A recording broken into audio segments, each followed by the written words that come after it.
वंदे मातरम के 150 साल पूरे होने पर नया आदेश जारी करना मोदी सरकार पर भारी पड़ गया है। सरकार ने वंदे मातरम को लेकर नए नियम जारी किए, लेकिन इसे लेकर मुस्लिम संगठनों का विरोध तेज हो चला है।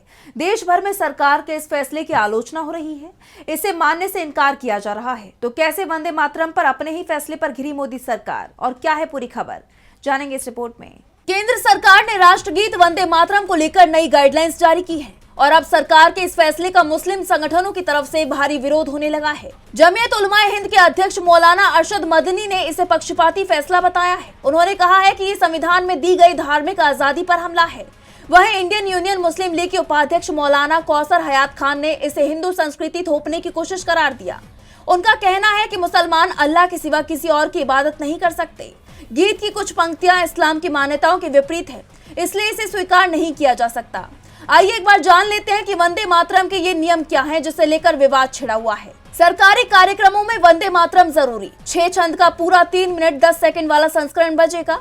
गीत के दौरान सभी का खड़े रहना जरूरी। राष्ट्रगीत और राष्ट्रगान दोनों साथ हों तो पहले वंदे मातरम गाया जाएगा। बस इसी फैसले ने देश में एक नई राजनीतिक और धार्मिक बहस छेड़ दी है। विरोध के इसी सिलसिले में बेंगलुरु से मौलाना मोहम्मद मकसूद इमरान रशादी ने कहा है कि चूंकि ये देश एक सेक्युलर देश है और इस देश का जो संविधान बनाया गया है उसके आर्टिकल 25 और 19 में इस बात की इजाजत दी गई है कि हर व्यक्ति को अपने धर्म को मानने का अधिकार है। अगर हमारे गैर मुस्लिम भाई इसे गाते हैं तो हमें कोई एतराज नहीं है। हालांकि मुसलमान होने के नाते हमारी मान्यताओं और आस्था के अनुसार इस गाने में दूसरे देवी देवताओं का जिक्र है। जो ये वंदे मातरम का तराना है, अगर हमारे गैर मुस्लिम भाई पढ़ते हैं हमको कोई एतराज़ नहीं है, चूँकि वह हैसियत मुसलमान उसके अक़ीदे के मुताबिक, उसके ईमान के मुताबिक इसमें बाज़ देवी देवताओं को जो ज़मीन पर रहते हैं तो उनकी पूजा करने और उनकी इबादत करने की बात कही गई है। उस वजह से हमारे बुज़ुर्गों ने, हमारे अकाबिरीन ने ये कहा कि ये तराना मुनासिब नहीं है। विपक्षी नेताओं ने भी मुस्लिम संगठनों की इस मांग को लेकर अपनी प्रतिक्रिया दी है।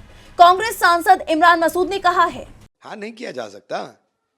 आप पढ़िए, वंदे मातरम का सम्मान है, हम भी खड़े होंगे, लेकिन आप मुझसे कैसे ये उम्मीद कर सकते हो कि मैं अपनी उपासना का तरीका बदल लूंगा? नहीं बदलूंगा, इसमें कौन बात है। मेरा संविधान ने मुझे इजाजत दी है। यानी वंदे मातरम पर सरकार का ये फैसला उसके लिए ही सिरदर्द बन गया है। अब मुस्लिम संगठनों के इस विरोध के बाद सरकार इस फैसले में कोई तब्दीली करती है या नहीं, ये देखना होगा।